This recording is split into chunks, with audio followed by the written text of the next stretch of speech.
Hello, मेरा नाम जय सोनी है और मैंने फ़र्स्ट अटेम्प्ट में एनबीएस क्वालीफ़ाई किया है और मुझे डीबी का एक्सपीरियंस है, डॉक्यूमेंट वेरिफ़िकेशन का। तो जैसे कि बहुत लोग का कंसर्न आया है कि टीजीटी में यदि सब्जेक्ट कॉम्बिनेशन ये नहीं रहता जो दिया है तो फिर क्या होगा? तो यदि आपका सब्जेक्ट सब्जेक्ट कॉम्बिनेशन वो नहीं है जो दिया है, तो आपको बहुत बड़ी प्रॉब्लम्स आने वाली है या फिर आपका सिलेक्शन ही नहीं होगा। तो आप केयरफुली ये देखिए जो मैंने आगे बताया हुआ है, यदि आपका उनमें से कोई भी सब्जेक्ट कॉम्बिनेशन नहीं बैठ रहा है या जैसे मैंने बताया आगे वैसे नहीं है, तो फिर आपको फॉर्म नहीं भरना चाहिए क्योंकि बाद में प्रॉब्लम ही होगी।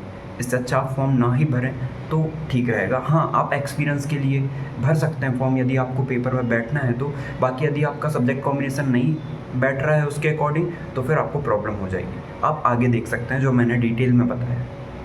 तो जैसे ही आप नोटिफिकेशन में जाएंगे और नोटिफिकेशन में जाने के बाद आप स्क्रॉल करेंगे तो ये सेक्शन आएगा टीजीटी का। तो टीजीटी में सब्जेक्ट कॉम्बिनेशन आपका बहुत जरूरी है।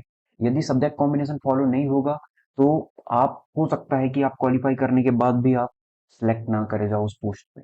ठीक है। तो हिंदी के लिए तो कोई प्रॉब्लम नहीं होती कि यदि हिंदी आपका मेन सब्जेक्ट है सारे 3 ईयर में, जैसे 3 साल की डिग्री हमारी होती है यूजी की, तो तीनों साल आपका मेन सब्जेक्ट हिंदी होना चाहिए। ऐसा नहीं कि फाउंडेशन में हिंदी है तो आप भर दोगे, नहीं। आपका मेन सब्जेक्ट हिंदी होना चाहिए। ठीक है। आपका मेन सब्जेक्ट इंग्लिश होना चाहिए। इसमें ज्यादा कुछ है नहीं कि अदर 2 सब्जेक्ट क्या रहेंगे, उससे कोई फर्क नहीं पड़ता। आपका एक सब्जेक्ट तीनों साल में इंग्लिश होना चाहिए। अब आते हैं मैथ्स की बात, सबसे ज्यादा इंपॉर्टेंट यही है। यदि आपका मैथ से आप अप्लाई कर रहे हो तो आप, यदि आपने फिजिक्स ऑनर्स से बीएससी करी हुई है तो आप एलिजिबल नहीं है। ठीक है। फॉर्म भरने के लिए आप भर सकते हैं। बाकी आप मेहनत करेंगे, आप क्वालिफाई कर लेंगे, पर आपको सिलेक्ट नहीं किया जाएगा। ठीक है। तो याद रखना, आप मैथ्स ऑनर्स से हो तो भर सकते हैं। बाकी इस पे क्या कंडीशन अप्लाई होती है वो याद रखना है।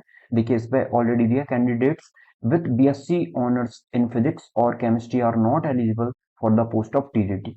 ठीक है। तो ये चीजें याद रखनी है। अब कैसे सब्जेक्ट होना चाहिए, सब्जेक्ट कॉम्बिनेशन क्या होना चाहिए, तो आपका maths as a main subject जो कि आपने तीनों साल में पढ़ा हो। ठीक है। और इसके बाद आपका फिजिक्स एटलीस्ट 1 साल आपने पढ़ा हो। ठीक है। फिजिक्स एटलीस्ट 1 साल आपने पढ़ा ही हो, होना ही चाहिए। ऐसा नहीं कि आपने मैथ्स पढ़ लिया और फिजिक्स अभी एनईपी के अकॉर्डिंग, या फिर हम कहें पहले भी ऐसा होता था कि फिजिक्स हम हटा सकते थे। जैसे आप, कोई है ना ऐसा कि बीए कर लिया, बीए मैथ से भी होता है। ठीक है। तो बीए कर लिया हो और अदर सब्जेक्ट हो, हिस्ट्री हो, इकोनॉमिक्स हो, तो वो भी एलिजिबल नहीं है। उसने 1 साल फिजिक्स पढ़ा ही होना चाहिए, या तो 1 साल या 2 सेमेस्टर में। ठीक है। अब ये हो गए 2 सब्जेक्ट की बात, मैथ्स तो होना ही चाहिए। अब थर्ड पे यदि हम आए तो थर्ड कौन कौन सा, थर्ड कंपलसरी सब्जेक्ट कौन से हो सकते हैं, उनके अलावा कोई है?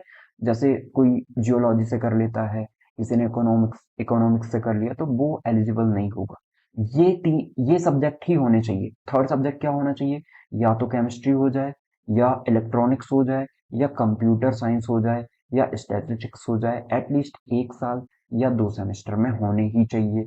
यदि इनके अलावा कोई और है तो आप एलिजिबल नहीं है। अब ऐसा नहीं है कि आपने तीनों के तीनों साल फिजिक्स पढ़ ली तो कोई दिक्कत होगी, नहीं। कम से कम 1 साल होना चाहिए। 3 साल पढ़ ली, वेल एंड गुड, और अच्छा है। तो ये याद रखना है। वैसे ही साइंस के लिए यदि हम सब्जेक्ट कॉम्बिनेशन देखें तो आपका एक बायोलॉजी सब्जेक्ट होना चाहिए, मेन सब्जेक्ट। ठीक है। तो बायोलॉजी वाली भरते हैं तो क्या क्या होना चाहिए? केमिस्ट्री होना चाहिए, बॉटनी और जूलॉजी में से कोई एक और लगा है, मतलब कोई एक भी एक चल जाएगा। फिर केमिस्ट्री एंड जूलॉजी और केमिस्ट्री एंड बॉटनी, ये सब्जेक्ट होने चाहिए। यदि नहीं है तो आपको दिक्कत जाएगी। का मतलब ये है कि यदि आप टीजीटी साइंस से भर रहे हैं तो आपके मेन सब्जेक्ट जो कि तीनों साल आपने पढ़े हों वो ये होना चाहिए। जैसे आपका मेन सब्जेक्ट बायोलॉजी है या लाइफ साइंस है, तो एक केमिस्ट्री जो कि आपने एटलीस्ट 1 साल पढ़ा हो, तीनों साल भी पढ़ा है तो वेल एंड गुड है, अच्छा है। और बॉटनी और जूलॉजी में से कोई एक सब्जेक्ट होना चाहिए, या तो बॉटनी हो या जूलॉजी हो। यदि बॉटनी आपका मेन सब्जेक्ट है तो केमिस्ट्री एंड जूलॉजी दोनों ही होने चाहिए जो आपने एटलीस्ट 1 साल पढ़ा हो। और यदि आपने जूलॉजी का, यदि आपका मेन सब्जेक्ट है तो केमिस्ट्री एंड बॉटनी ये होना चाहिए। तो ये सब्जेक्ट कॉम्बिनेशन यदि है तभी आप एलिजिबल हैं, नहीं तो नहीं है। यदि आपने बायोटेक्नोलॉजी से किया हुआ है आप एलिजिबल नहीं। ठीक है। इसके अलावा यदि आपने कंप्यूटर से किया हुआ है आप एलिजिबल नहीं। कंप्यूटर एप्लीकेशन या कंप्यूटर साइंस, तो एलिजिबल कौन है? जिनके ये सब्जेक्ट है, इनके अलावा कोई भी एलिजिबल नहीं है। वैसे यदि हम सोशल साइंस में देखें, रीजनल लैंग्वेज में देख लें, तो ये सब में एप्लीकेबल होता है।